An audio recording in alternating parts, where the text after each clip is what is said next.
এই একটা জিনিস আপনারা দেখতে পাবেন, বাদাম চটি, বাদাম খোল। বাহ, বাদামের ডাস্ট যেমন দেখলেন, এটা চটি আর কি, মানে এটাও দুটোই জলে মিশিয়ে করা যায়। ওটাও ভেজাতে হবে, এটাও ভেজাতে হবে। এটাও সচরাচর অনেক জায়গায় পাওয়া যায় না। গরমকালে তো এই প্রোডাক্ট খুব সুন্দর গাছে, অবশ্যই, because অবশ্যই। এটা মাটিকে ঠান্ডা রাখে, গরম করে না। বাদাম খোলের যে চটি এটা, সেটাও কিন্তু এখানে অ্যাভেলেবেল আছে। আর ডাস্ট তো আপনি বললেনই অ্যাভেলেবেল আছে। বন্ধুরা, এই তারকনাথ ভার্মি কম্পোস্ট আপনাদের আগেও বলেছি, সিন্ডার এবং ভার্মিতে নয়, এরা কিন্তু প্রত্যেকটা গাছের যাবতীয় যা যা একটি গাছ করতে, সুন্দর গাছ করতে দরকার হয়, প্রত্যেকটি প্রোডাক্ট এখানে পাওয়া যায়। আবারও দেখিয়ে দিচ্ছি আপনাদেরকে, এর একটা ভিডিও আমি নিয়ে আসবো পরবর্তী অধ্যায়ে, আপনারা অবশ্যই দেখবেন। চলুন এবার আমরা শুনে নিই এই তারকনাথ ভার্মি কম্পোস্টে আপনারা কিভাবে আসবেন। শহীদদা, অসাধারণ একটি স্টোর ভিজিট করলাম, ভালো লাগলো।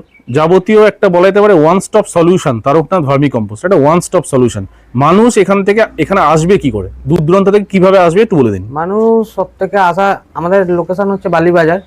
আপনারা বাসে, হাওড়া থেকে বাসে আসলে বালিবাজার বাস স্টপেজ, আর ট্রেনে আসলে বালি স্টেশন, শিয়ালদা লাইন থেকে আসলে বালিঘাট বাস স্টেশন। মেট্রোতে যদি আসেন দক্ষিণেশ্বর থেকে বালিবাজার আসতে হবে। মেনলি লোকেশনটা হচ্ছে 190/2 গোস্বামীপাড়া রোড, বালি হাওড়া, এটা বালিবাজারে। তো কাস্টমারদের যদি আসতে কোনো রকম কোনো অসুবিধা হয়, নাম্বার দেওয়া থাকবে, সেখানেতে ফোন করবেন। আর একটা কথা বিশেষভাবে বলার, বৃহস্পতিবার আমাদের দোকান কিন্তু বন্ধ থাকে। তো বৃহস্পতিবার দিনকে আসবেন না। অন্যান্য দিন সকালবেলা 10:30 থেকে রাত্রি 10টা অবধি দোকান খোলা থাকে। যে কোনো দিন আসতে পারেন।